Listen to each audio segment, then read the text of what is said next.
il revient.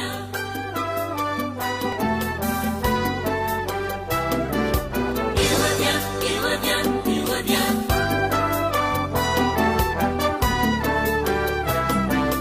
Il revient, il revient, il revient. De Dieu. Je suis la sœur Kaboubi Jocelyne. Je viens vous édifier au sujet de la révélation du 18 avril 2018. Nous étions donc au culte ce jour-là, et j'ai vu un ange devant le pupitre. Il étendait ses mains devant le pasteur Boris, et lorsqu'il étendait ses mains, il y avait une lumière fluorescente qui était entre ses mains, et ça formait une forme de cercle. Et de ce cercle-là, il y avait un triangle et une colombe blanche très belle et très pure émanait de cette lumière-là. Et la lumière montait vers le pupitre comme des étincelles. Ensuite, cette lumière s'est propagée dans toute la salle de prière. J'ai ensuite vu un être très sombre qui se téléportait très rapidement, de telle sorte que je n'arrivais pas à déceler exactement de quoi il s'agissait. C'est alors que la puissance du Saint-Esprit qui était contenue dans la forme de colombe, qui circulait dans toute la salle, a bloqué net cet être-là. Donc, c'est de là que j'ai vu qu'il s'agissait d'une sirène de 2 mètres. Elle était géante de 2 mètres et elle avait une queue de poisson sur laquelle elle se tenait debout. Et autour de son cou, elle avait un gros serpent tout noir. Et elle nous attaquait. Après cela, j'ai vu aussi que elle avait des petits serpents sur sa tête. Au lieu d'avoir des cheveux sur sa tête, c'était des petits serpents. Ils étaient vraiment beaucoup. De longs petits serpents, ils étaient longs. C'est alors que le Seigneur est arrivé. Lorsque le Seigneur Jésus est arrivé, à l'instant où le Seigneur Jésus est arrivé, lorsque la puissance de cet esprit a bloqué net cette sirène-là, ça l'a fondu comme si on brûlait du papier. La cendre qui reste là, ensuite, ça s'est évaporé, c'était comme ça. Et c'est alors quand le Seigneur Jésus est arrivé, il a fait sa main comme ça et la colombe est venue se poser, que la colombe s'est posée sur sa main, elle a fondu littéralement en lui. En fait, elle a disparu en lui comme ça. Et j'ai regardé le Seigneur, il portait une robe très blanche et vraiment très pure, d'une blancheur pure. Ensuite, le Seigneur a fait appel à quelques-uns de ses anges. Ils sont arrivés. Je lui ai vu donner des ordres à ses anges, aux anges qui venaient d'appeler. Ensuite, j'ai vu ces anges-là se rapprocher de chaque membre de l'église avec des stylos et des feuilles. Et ils notaient tout ce que chaque personne demandait. Et le Seigneur était assis sur son trône, du côté de là où les pasteurs se mettent debout pour prêcher. Il était assis sur son trône. Donc, lorsque les anges finissaient de noter tout ce que les membres disaient, ils se rapprochaient de lui et lui remettaient ces bouts de papier sur lesquels ils avaient noté ces choses, les requêtes des personnes. Et le Seigneur prenait ces papiers-là, il les parcourait. Je regardais parmi les requêtes, le Seigneur regardait parmi les requêtes ce qui était en accord avec sa volonté parfaite et aussi avec son plan parfait. Et il les remettait à d'autres anges qui montaient au ciel, les déposer au premier plan sur son bureau. Ensuite, je l'ai vu enlever certains sujets qu'il trouvait inutiles. Il les enlevait. Je l'ai ensuite vu convertir d'autres sujets qu'il trouvait mal formulés. Donc, il convertissait ces sujets-là avant de les remettre à certains de ses anges qui les amenaient aussi au ciel pour aller les déposer ensuite et aussi dans son bureau. Ensuite, je l'ai vu étendre sa main droite sur le peuple et son sang coulait. Ça donnait donc l'accomplissement des sujets qu'il jugeait très urgents et très importants. Les anges qui arrivaient dans le bureau du Seigneur Jésus-Christ archivaient directement les sujets qui avaient déjà reçu l'accomplissement. Et le Seigneur, dans les sujets que le Seigneur avait accomplis. Et ces sujets passaient, ces sujets-là, j'ai remarqué que ces sujets-là ne passaient plus par la salle des sceaux, mais ça passait directement dans le bureau du Seigneur.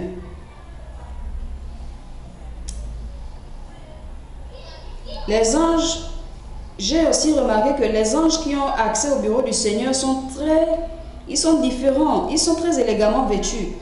Ils ont des tuniques blanches pures, mais avec des bandes qui ont des lignes en or. Des lignes en or sur leur tunique.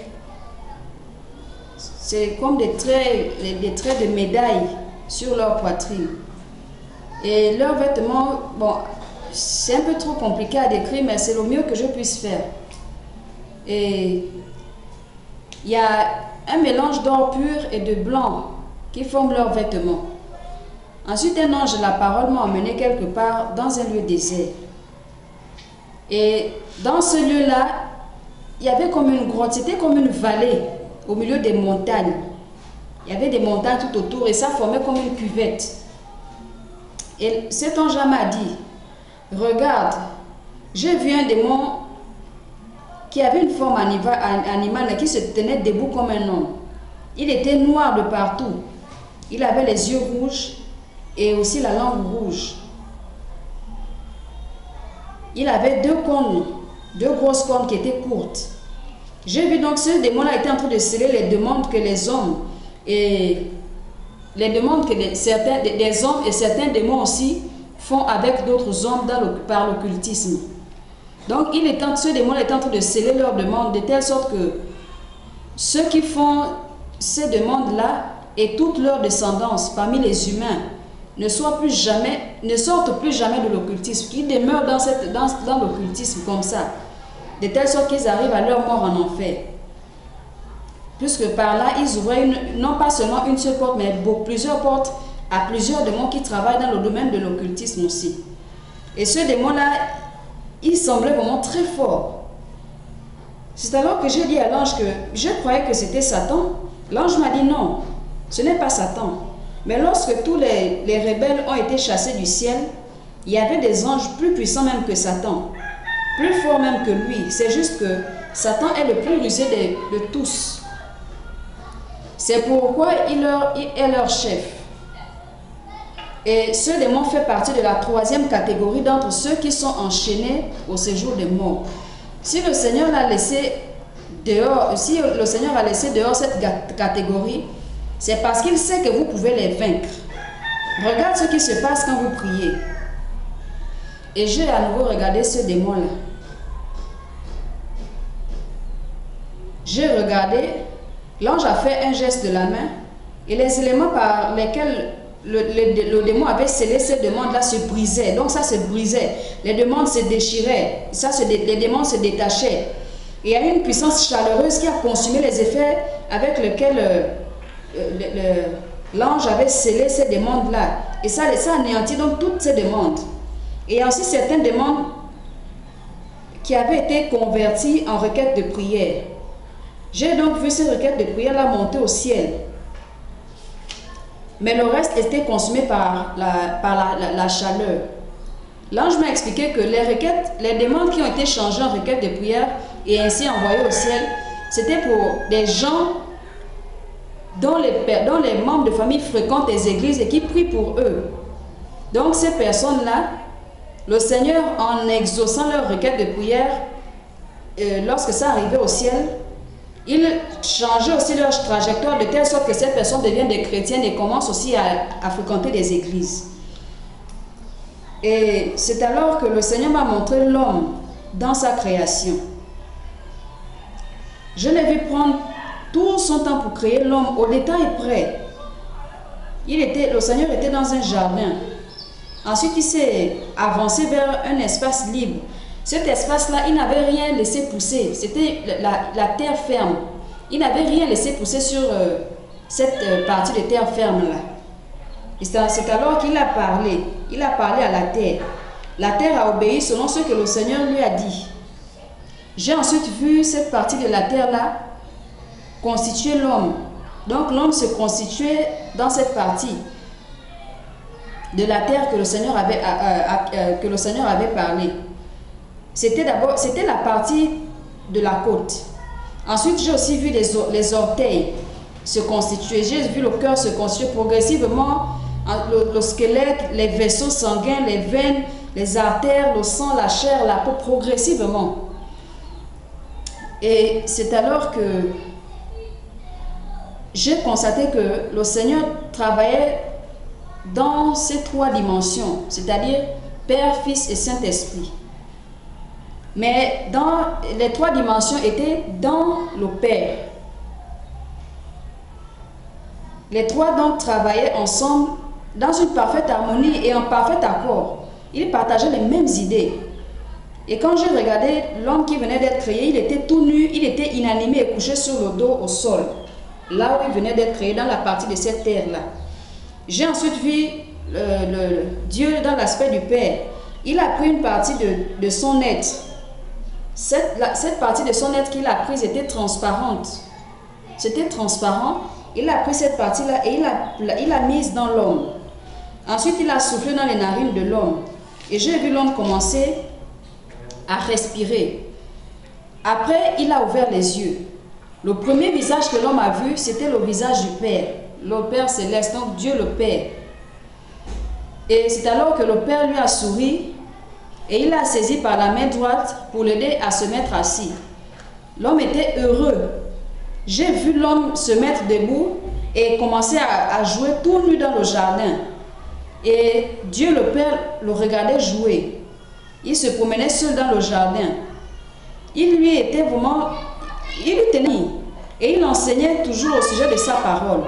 L'homme était heureux. J'ai remarqué que l'homme était heureux de découvrir tant de choses et de découvrir un Père aussi aimant, d'avoir une demeure aussi parfaite que ce jardin.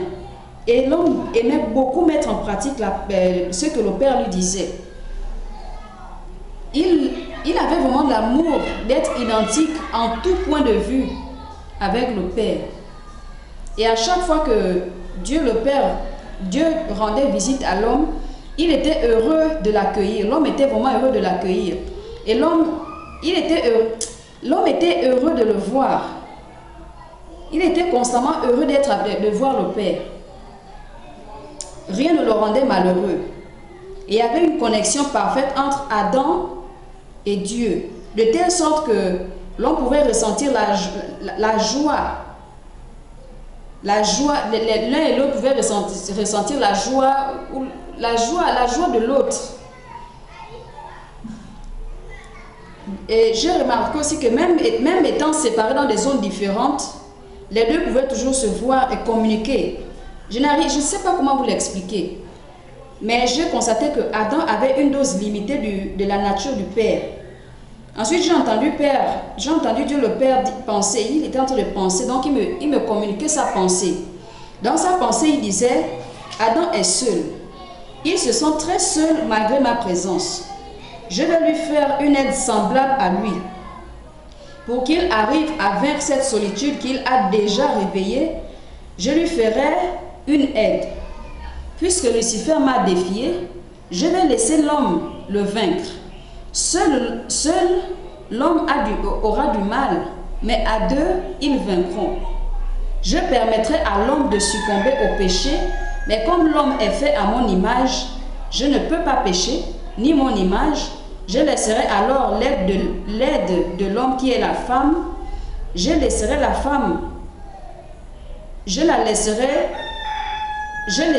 le péché entrer par la femme. La femme pourra procréer pour générer une génération qui vaincra le péché. Je me révélerai toujours à l'homme de sorte à le rétablir maître de la terre que je lui ai donnée. Je lui donnerai le choix pour qu'il ne se sente pas obligé de me revenir.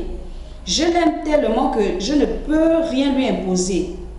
Il s'est tourné vers moi et il m'a dit, « Ma fille Jocelyne, c'est ainsi que je vous aime. Il n'y a pas de possibilité en langage terrestre pour décrire mon amour pour vous. Va dire au monde que c'est ainsi que je les ai formés. Votre adversaire, le diable, vous hait. C'est pourquoi il détruit en très peu de temps ce que j'ai mis du temps à créer. C'est pourquoi tu constates toutes ces tueries atroces qui se passent très rapidement. Va, je te libère, je vous aime. Dis à mon peuple de veiller dans la prière, afin que la mort ne les trouve pas en mauvais état et qu'ils ne soient pas victimes de cette tuerie. Votre adversaire fait cela pour me pousser à bout parce qu'il lui reste très peu de temps. Il sait que je peux venir à n'importe quel moment. Il est même plus près que vous, mes enfants. Je te conserve ma bonté. Va en paix. Paix et grâce.